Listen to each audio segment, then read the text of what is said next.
Mieri itandatu kuma riria murimu wa COVID-19 watuthukire guku bururi-ini, thirikari ni ikoretwo ikiuria o mundu anyite itemi riake hari kuhurana na murimu uyu wa COVID-19. Thirikari mwena-ini wayo irateithiririe na macini cia guthima andu, nguo cia kugitira arigitani, naguo muingi ukiurio rumirire mawatho maria mahagikitwo ma kugiria gutamba kwa murimu uyu.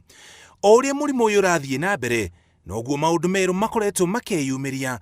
Umwe wa mitugo iria iratuma mbara ino ya COVID-19 ihotomio ni andu guthutukania aria arwaru kana aria maramamenyerera, na thirikari yugite ndikunoga ni kuria andu matige guthutukania niguo andu matige gwitigira kuga mari na COVID-19 niguo mamukire uteithio. As much as COVID-19 is a highly infectious disease, should one contract it, it is not in itself a death sentence.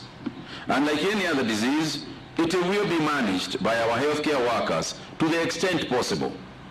In any case, we now know that the majority of our people who contract the disease are asymptomatic, and even where there have been symptoms felt, our patients have recovered. Kuringana na ruhonge rwa ugima wa mwiri thiini wa thi, makiria ya gicunjĩ kia 80 harĩ 100 kia arwaru wa COVID-19 ni marahona, na niki andu marorio matige guoya na handu hoguo megitire na gukorwo na mirire miega. I would also urge those of us who contact the virus, don't hide it.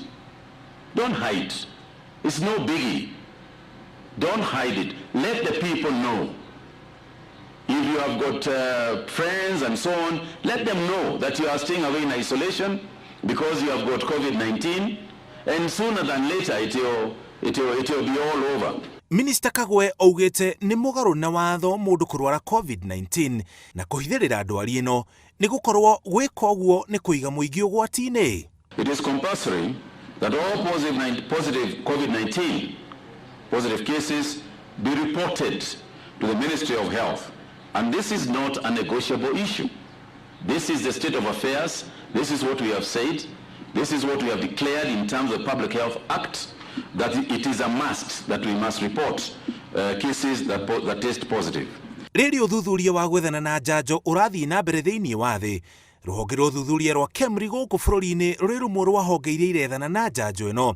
Minister Kagwe nĩ ũrĩtie macukuru na kambuni iria ciothe irĩ na ũhoti wa ũrigitani iteithĩrĩrie harĩ mbara ya mũrimũ ũyũ. I also wish to recognize the institutional relationships that exist between some of the counties that we are visiting and the county governments. Of note is universities such as Maseno collaborating with the Kisumu government to create a call center, and we wish to appeal to institutions of learning, especially higher institutions of learning, again emphasizing on those with medical training capability, to please volunteer their services to the county governments and help them in all manner that they can.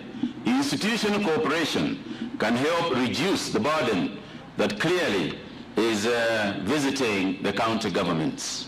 Athiĩte na mbere na kuga ũrũmwe witũ ta bũrũri kũhũrana na mũrimũ ũyũ nĩyo ngo ĩrĩa nene mũno tũrĩ nayo. Kerisho has put a lot of thoughts into the country's COVID-19 approach. The establishment we are presently at, Ainamoi Health Isolation Center, is but one of the 4 such facilities that the county has set up in preparedness efforts. Each facility has been well equipped, and I'm glad to note that you have set aside a ward for the exclusive use of expectant and lactating COVID-19 positive mothers. Gukinya riu andu 13,495 nio mahonete COVID-19, undu uria urehete mwihoko munene mbara-ini ya murimu uyu thutha wa andu 538 kuhona, 56 makihonera thibitari na angi 478 makihonera micii.